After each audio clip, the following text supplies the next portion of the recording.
গতকালকের এবং আজকের কয়েকটা বিষয় নিশ্চয়ই আপনাদের চোখ এড়ায় নেই। সেটা হচ্ছে যে ইসলামী শরীয়ত, খেলাফত প্রতিষ্ঠা, বাংলাদেশে একটা ধর্মরাষ্ট্র প্রতিষ্ঠার লক্ষ্যে বা আকাঙ্ক্ষা নিয়ে যেই জোটটা হয়েছিল 11 দলের জোট, সেই জোট থেকে একটা দল বাইরে হয়ে গেছে। তাদের সঙ্গে আসন সমঝোতার যে বিষয়টা সেটা তাদের মিটমাট হয় নাই। এই ঘটনাটা যেদিন ঘটছে তার পরের দিন আজকে একটা নিউজ দেখলাম, সেটা হচ্ছে যে একটা ব্যক্তি, তার নাম আলী হাসান ওসামা, ওনাকে জামায়াতে ইসলাম তার সঙ্গে নিছে, বা জামায়াতে ইসলাম যে জোটটা পরিচালনা করতেছে সেই 10 দল বা 11 দল সেই জোটে নিছে।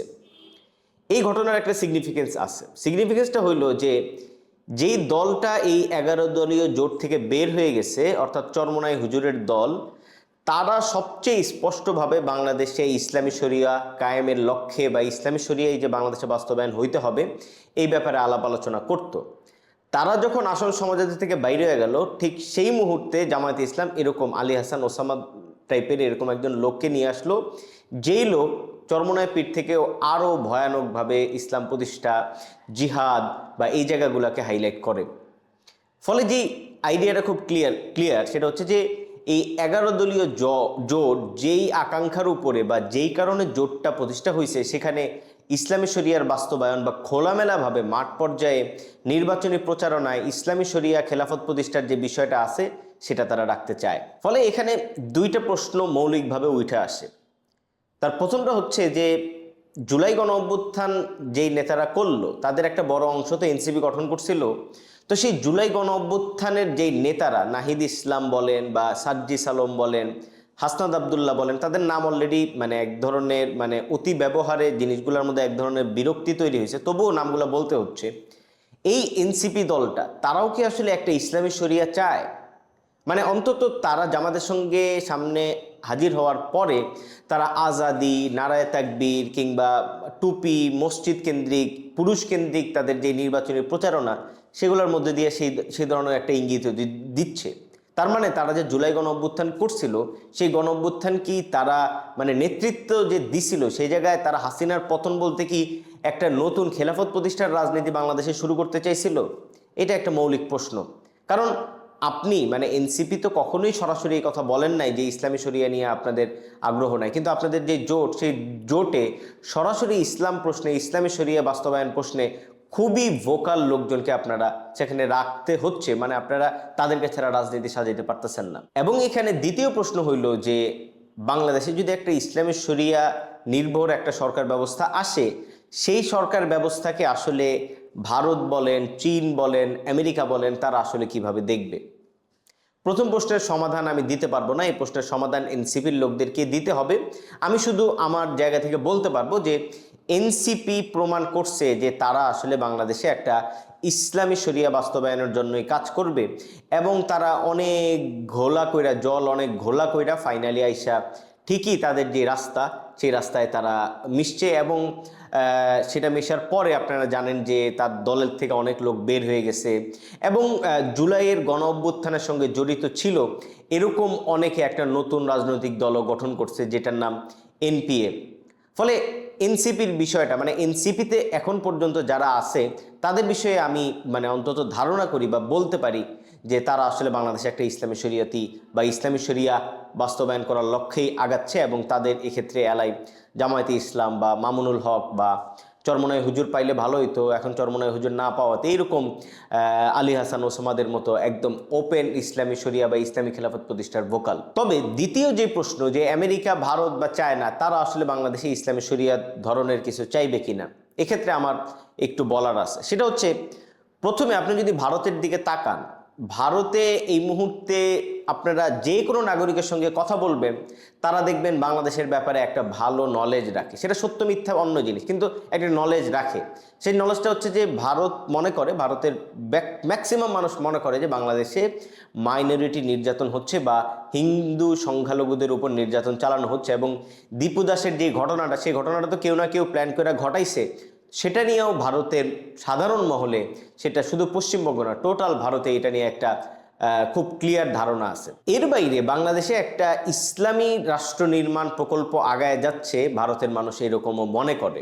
এবং ভারতের বর্তমান যে সরকার, বিজেপি সরকার, তারাও আসলে এই ধরনের একটা জিনিস ভারতের মানুষকে বোঝাইতে চাচ্ছে বা যে কোনো মূল্যে ভারতের মানুষকে বিশ্বাস করাইতে চাচ্ছে যে বাংলাদেশে একটা ইসলামী জিহাদি একটা শরীয়ত ধারার একটা রাষ্ট্র ব্যবস্থা গইরা উঠতেছে।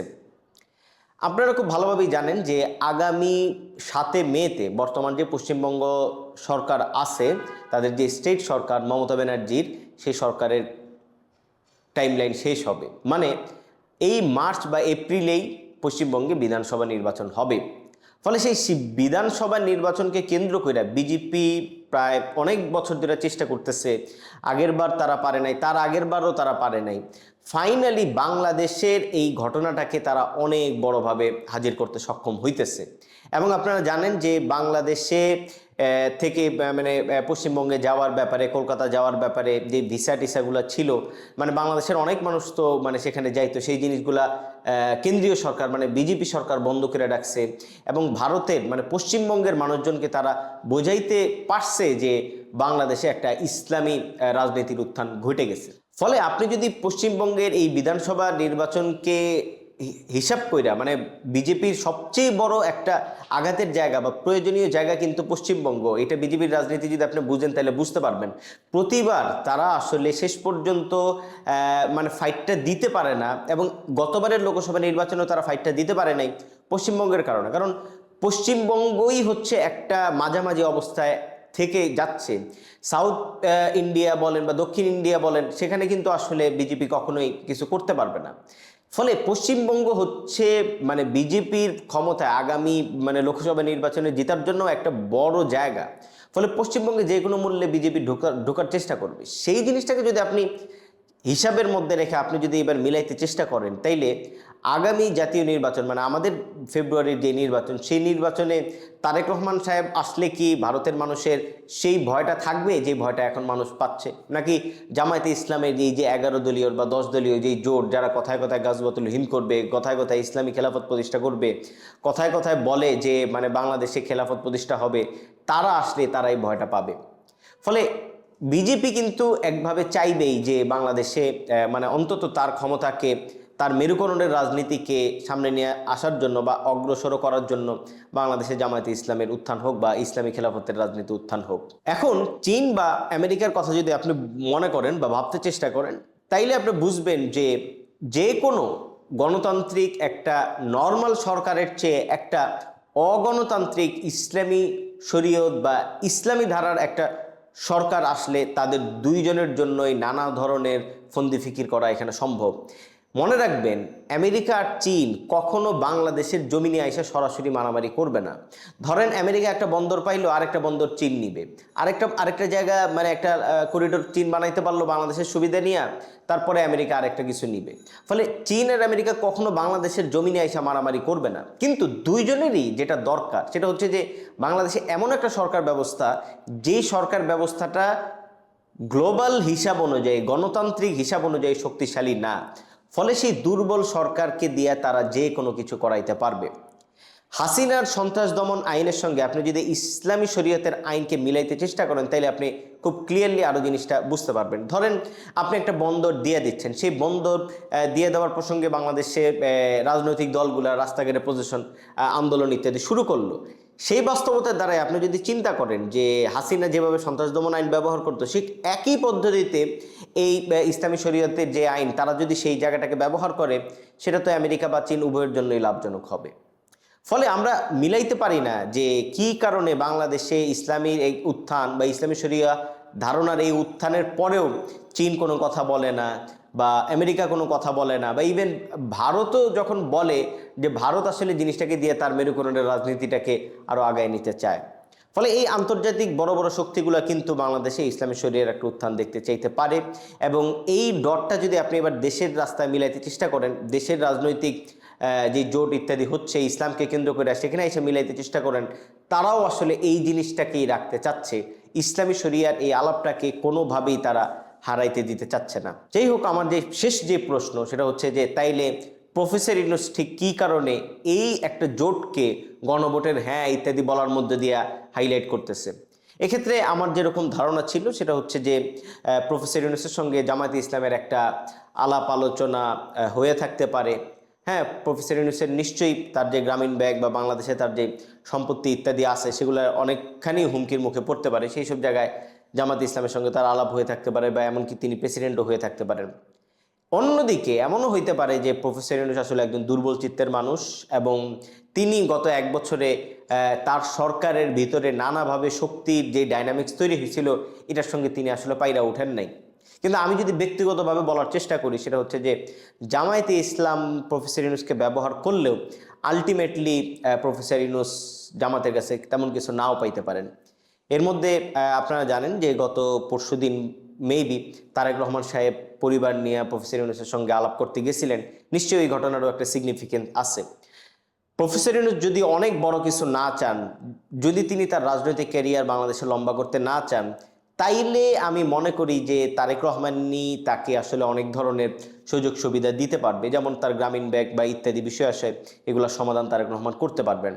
অন্যদিকে আমেরিকা যদি কিছু চায়, আমেরিকা যদি বাংলাদেশে এরকম একটা বাস্তবতা তৈরি করতে চায়, সেক্ষেত্রেও মানে প্রফেসর ইউনূস একজন আমেরিকান নোবেলজয়ী হিসেবে তার সেখানে কাজ করার কথা থাকলেও সেটা আমি অন্তত আমার আগের কিছু ভিডিওতে ধৈর্য নিয়ে থাকলেও এর বাইরেও তার কিছু একটা স্বতন্ত্র অবস্থান থাকতে পারে।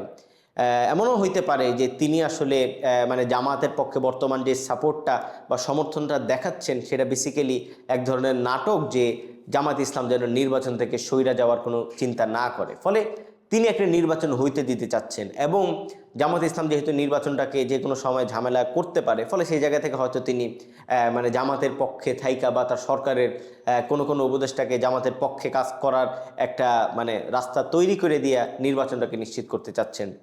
এরকম নাও হইতে পারে যে আমেরিকা বাংলাদেশে ইসলামী শরিয়া চাইলেন কিন্তু প্রফেসর ইউনূস তার অংশীদার নাও হয়ে থাকতে পারেন। ফলে এগুলো কোনটা কি ধরনের হইতে পারে তা নিশ্চয়ই আপনারা ভাববেন। আমি জাস্ট পয়েন্ট আকারে বিষয়গুলো উল্লেখ করলাম যে ইসলামী শরিয়ার যেই রাজনীতি বা উত্থান বাংলাদেশে তৈরি হয়েছে এবং এই 11 দলীয় জোট বা 10 দলীয় জোট যে কাজটা করতেছে তার অবশ্যই একটা সিগনিফিকেন্স আছে, তার একটা আন্তর্জাতিক সূত্র আছে এবং তার বাইরেও প্রফেসর ইউনূসেরও এখানে একটা সূত্র আছে। আমরা যেটা নিশ্চিত না সেটা হচ্ছে যে প্রফেসর ইউনূস কি তিনিও এরকম কিছু চাচ্ছেন কিনা যে বাংলাদেশে ইসলামী শরিয়া বাস্তবায়ন হোক, নাকি তিনি আসলে তার বাইরে কিছু এখনো চেষ্টা করে যাচ্ছেন তার মতো কইরা।